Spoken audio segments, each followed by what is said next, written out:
दोस्तों आज हम बनाएंगे सिर्फ दूध से बहुत ही सॉफ्ट और दानेदार कलाकंद। तो इसके लिए हम ले रहे हैं यहाँ पे 1.5 kg दूध, और 1.5 kg दूध में आधे दूध का हम बनाएंगे पनीर। तो इसके लिए हम आधे दूध को उबलने के लिए चूल्हे पे रखेंगे और इसमें हम 1 नींबू का जूस मिलाएंगे जिससे कि इसका पनीर बनाया जाए। तो जब दूध पूरा उबल जाए तो चूल्हे को ऑफ कर देंगे और नींबू का जो जूस है उसमें थोड़ा सा पानी मिलाएंगे और इसको हम दूध में मिलाएंगे। तो हमारा जो पनीर है वो सॉफ्ट पनीर बनेगा। हमें दूध को उबलते नहीं छोड़ना है, चूल्हे को ऑफ करके और तब नींबू का जूस मिलाएंगे और इसे लगातार चलाते रहेंगे। तो ये देखिए तुरंत ही पनीर बन जाता है। तो इस तरीके से जब पनीर बनाएंगे तो पनीर बहुत ही सॉफ्ट बनेंगे। तो अब इसे चूल्हे से नीचे उतार लेते हैं और जो बाकी का आधा दूध है उसे हम गाढ़ा करेंगे। तो इसे हाई फ्लेम पे ही हम गाढ़ा करेंगे, इससे मिठाई का कलर पूरा वाइट रहेगा। और इसे लगातार चलाते हुए गाढ़ा करेंगे। और इधर जो पनीर है उसे हम छेने के पानी से निकाल लेंगे। अगर उसमें छोड़ देंगे तो पनीर हमारा हार्ड हो जाएगा। और पनीर को निकाल कर फिर ठंडे पानी से इसे अच्छे से साफ से धो लेंगे, जिससे कि नींबू का जो स्मेल है वो निकल जाएगा।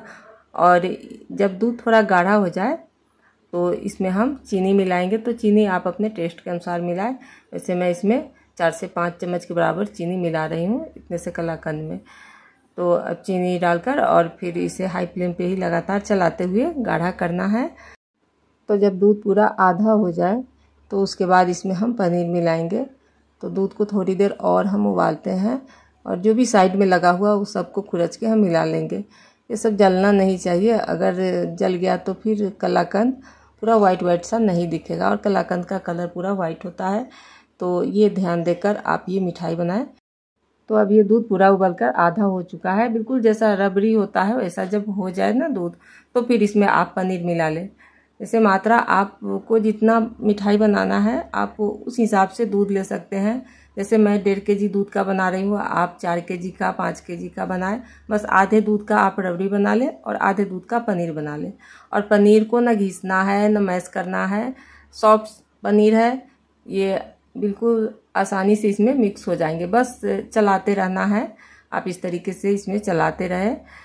हाँ, अगर आप चाहे तो हाथों से मैश करके या फिर कद्दूकस करके भी मिला सकते हैं, लेकिन अगर पनीर सॉफ्ट है तो फिर उतना करने की कोई ज़रूरत नहीं है। बस इस तरीके से आप मिलाते जाए तो ये बहुत ही अच्छे से इसमें मिक्स हो जाएंगे। और लगातार चलाते रहे, फ्लेम को हाई रखें। और जब इस तरीके का हो जाए, पूरा थोड़ा गाढ़ा हो जाए, तो फिर फ्लेम को हम कम कर लेंगे, क्योंकि अब यहाँ से हम फ्लेम को हाई रखेंगे तो ये जल जाएंगे। तो अब यहाँ से हम फ्लेम को कम करके और फिर इसे हम थोड़ी देर और पकाएंगे।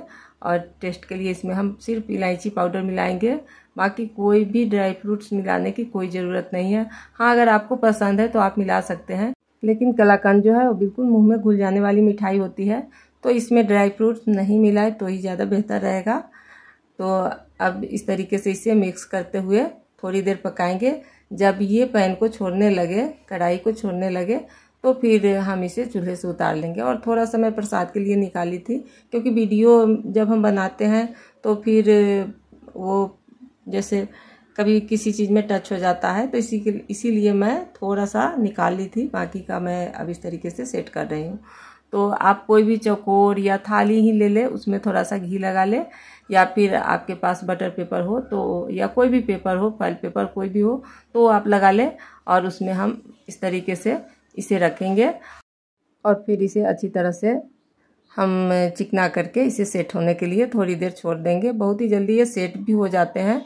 वैसे मैं रात को बनाई थी तो रात भर इसे ऐसे ही छोड़ दी थी, सुबह में इसकी कटिंग की थी तो पूरा ये जम चुका था। लेकिन ये बहुत जल्दी सेट हो जाते हैं। बस इसका जो मिक्सचर हम बनाए हैं उसका आप जो ध्यान से देखें, जब कढ़ाई को छोड़ने लगे वो मिक्सचर, तो समझे कि ये सेट होने लायक हो चुका है। तो इसे मैं रात भर छोड़ दी थी और सुबह में इसकी कटिंग कर रही हूँ। बहुत ही आसानी से ये कट भी गए थे। तो आप सभी ये मिठाई किसी भी व्रत त्योहार पे बना सकते हैं, क्योंकि इसमें कोई भी दूसरा चीज़ मिक्स नहीं होता है, सिर्फ और सिर्फ दूध से ही ये मिठाई बनती है। तो इसको आप प्रसाद के रूप में भगवान को भी चढ़ा सकते हैं, भगवान का भोग भी लगा सकते हैं, और इसे किसी व्रत त्योहार पे खा भी सकते हैं, जैसे फलाहारी के रूप में है। तो इस मिठाई को आप खा सकते हैं, क्योंकि ये सिर्फ दूध से बना है। और इसे बनाना भी बिल्कुल आसान है। बस आधे दूध का आप पनीर बना लें और आधे दूध को गाढ़ा करके और जब रबड़ी जैसा हो जाए तो उसमें मिक्स करें और कुछ ही देर के बाद फिर ये कलाकंद सेट करने लायक हो जाता है। और टेस्ट के लिए आपको चीनी जितना डालना उतना डालें, फिर थोड़ा सा इलायची पाउडर। अब बाकी के ड्राई फ्रूट्स है तो आपकी पसंद है, आप इसमें मिलाए या ना मिलाए। तो इस तरीके से आप ये मिठाई बनाएं। जैसे जन्माष्टमी आने वाला है, उस पर आप ये मिठाई बना सकते हैं, घर में ही बनाएं और कान्हा जी को इसका भोग लगाएं।